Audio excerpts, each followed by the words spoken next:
Hello everyone, welcome back to this channel. In this video, I will show you the easy and clear steps on how to turn off internal comment mention notification on HubSpot application. So how to turn off internal comment mention notification on HubSpot application?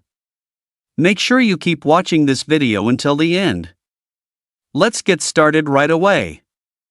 Firstly, open the HubSpot app on your Android device. This is the initial screen of the HubSpot app. Next, tap the three-line icon at the top left. Tap New Settings. Tap Notifications. And tap Internal Comment Mention. So that's it, tutorial how to turn off internal comment mention notification on HubSpot application. Thank you for watching. I hope this video was helpful. See you in the next video.